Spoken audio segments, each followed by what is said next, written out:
Saway po na. Huwag magalaw. Huwag galawin. Tingin lang.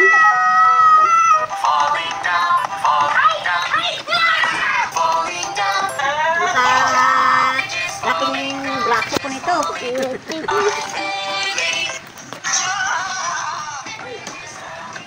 Falling down, falling down.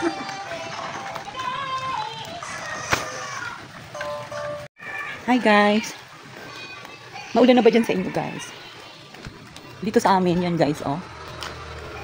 Hello everyone! Magandang araw! Kumusta naman yung araw ninyo? And for today's video guys, ito naman sa amin. Yan, medyo mahangin nga dito sa amin guys. Na merong kasamang pag-ambon. Konti lang guys, kaya nga ambon eh. Ay nako, talaga minsan may lumalabas din yung pagka-boba natin guys. At ito nga, tingnan nyo, kukunti nga lang yung dumadaan dyan dahil nga syempre takot din nga magkasakit. Kaya naman, may naisipan na naman kaming gagawin ngayon ni nanay para maging busy nga ang buhay namin. At titingnan nyo nga guys, itong bulinggit namin, nauna pa nga sa aming gagawin. At yan, napaka talaga kulit. Yan nga't naghabulan pa sila dyan ni nanay.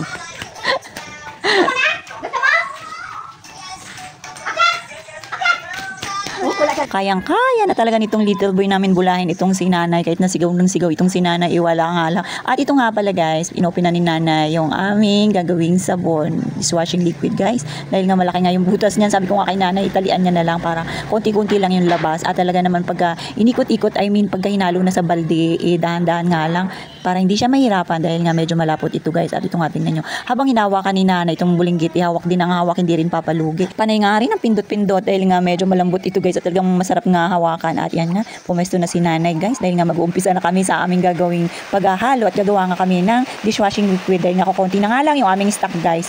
At yan nga, syempre talagang laking tipid din yan guys. Kaya kung ako sa inyo, gumawa na rin kayo ng ganito habang malayo pa nga ang Pasko. Malamang maraming ganito yung mauubos ninyo. Gawa ng marami tayong hugasin sa Pasko, sa bagong taon, at talaga namang marami pang mga activity na darating sa atin. Kaya kailangan natin magtipid, lalo pa ngayon guys, taghirap talaga. At kahit pa paano, makabawas-bawas man lang sa ating mga daily na gastusin. At yan nga, tingnan nyo si Yayam guys, parang gustong-gusto rin makihalo. Kaya nga lang, hindi talaga siya makahawak.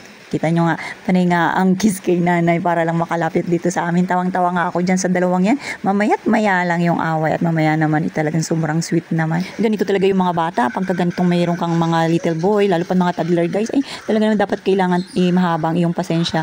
Ganito yung kalimitan na lumalabas yung kakulitan ng bata at kailangan mo lang talagang sundan-sundan at kailangan inakafocus ka dahil nga marami na lumalabas na kakulitan. Yan kasi yung edad na mabilis makakatch up, yung pinapanood ka pa lang at magugulat ka na lang, makikita mo, yun na nga, ginagaya na yung ginawa mo kanina. Kaya kailangan lahat ng pinapakita mo itama dahil nga pagka nagpakita ka ng mali, malamang gagawin din. So paano ba yan guys, hanggang dyan na lang muna.